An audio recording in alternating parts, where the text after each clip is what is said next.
நீங்கள் நல்லா இருப்பீங்க. இந்த நாளிலும் யாருக்கு என்ன திறமை இருப்பது என்பது சில வேளைகளில் நாம் குறைவான மதிப்பை யார் மேலேயும் மதிக்கக்கூடாது. சிறு பையனுக்கு இருக்கிற அறிவு கூட பெரிய மனிதனுக்கு இருக்காது. காரணம், ஆண்டவர் ஒவ்வொருவருக்கும் ஒவ்வொரு தாளந்தை கொடுத்திருக்கிறார். நாம் தான் பெருசு, இவனுக்கு என்ன தெரியும் என்று நாம் சொல்லவே கூடாது. இப்படி இருக்கையில் 2 சம்பவங்களை உங்களுக்கு சொல்ல ஆசைப்படுகிறேன். ஒரு பெரிய இன்ஜினியர், அவர் வெளிநாடு போய் வாஷிங் மிஷின் வாங்கிட்டு வந்தார். இங்கே வாஷிங் மிஷின் நன்றாக வைக்கலாம் என்று நினைத்தார்.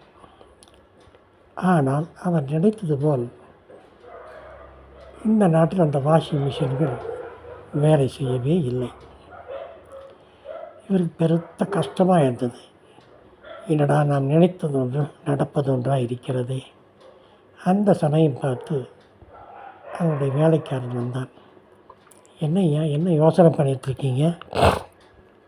ஒன்றும் இல்லைப்பா என்று சொன்னது மட்டுமல்ல, நானே இந்த வேதத்தில் இருக்கிறேன், இவன் நம்ம பெருசாக வந்து நம்மகிட்ட பேசிகிட்ருக்கிறான் என்று சொன்னவுடன் அவன் வேறொரு காரியத்தை அவனுக்கு சொன்னான். ஐயா, தோட்டத்துக்கு நிறைய புலவர்கள் வாங்கிட்டு வந்தேன்.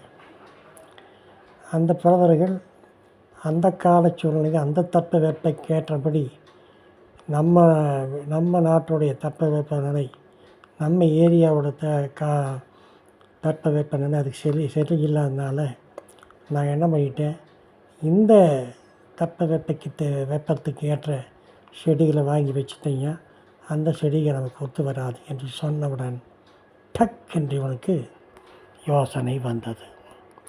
அப்போ யூஎஸ்லேருந்து வாங்கிட்டு வந்த வாஷிங் மிஷின்கள் இங்கத்து காலச்சூழலுக்கு ஏற்றபடி அதை மாற்றி அமைத்து வேண்டும் என்று எண்ணி அதை மாற்றி அமைத்தார். உடனடியாக அவர் பிஸ்னஸ் பெருகியது. அப்போது தான் அவர் நினைத்தார், அவன் ஒரு சின்ன விஷயம், அவனை கேவலமாக பார்த்தோம், ஆனால் அவன் சொன்ன ஒரு விஷயம் நமக்கு பிஸ்னஸில் ஏகப்பட்ட வருமானம் வந்தது என்றான். இதே போலத்தான் பெரிய ராஜாவானாலும் ராஜாவுக்கு, எல்லா ராஜாக்களுக்குமே புத்தி சரியாக வேலை செய்யாது. எகிப்தின் ராஜா பார்வோருக்கு ஒரு 2 விதமான கனவுகளை ஆண்டவர் கொடுத்தார். அவன் இரவில் தூங்கிக் கொண்டிருக்கும்போது 7 பசுக்கள், நல்ல பசுக்கள் வர கண்டார்.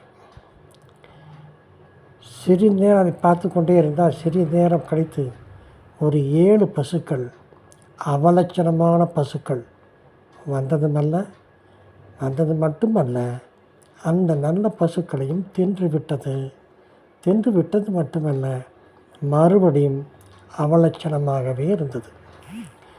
ராஜா காலையில் எழுந்து உடனடியாக அங்கே இருக்கிறவர்களெல்லாம் கேட்டார், இந்த கனவுக்கு அர்த்தம் என்ன என்று சொல்லும் பொழுது, அப்பொழுது தான் ஜோசப் ஒருவன் சிறைச்சாலையில் இருக்கிறான், அவனுக்கு மட்டுமே தெய்வத்துடைய கடாட்சம் இருக்கிறது, கனவுக்கு அர்த்தம் சொல்லுவான் என்று சொன்னார்கள். அவனை கூட்டி வர சொன்னார்கள். சிறையில் இருந்தவனுக்கு ராஜவஸ்திரம் அணிவித்து கொண்டு வந்தபோது அவன் சொன்னான், ஒரு 7 வருடம் உங்களுக்கு நல்ல விளைச்சல் உண்டாகும், 7 வருடம் பஞ்சம் உண்டாகும் என்று சொன்னான். அதே போல குறைந்த நாட்களில் அப்படி ஒரு சம்பவம் ஏற்பட்டது.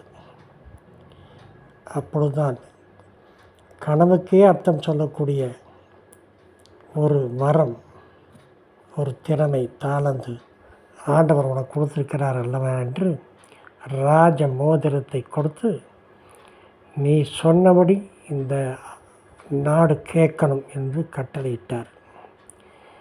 என்னை கேட்டுக்கொண்டிருக்கிற சகோதரனை, சகோதரியை, யாரையும் கேவலமாக எண்ணி விடாதீர்கள். நமக்குத்தான் எல்லாம் தெரியும் என்று பேசி விடாதீர்கள்.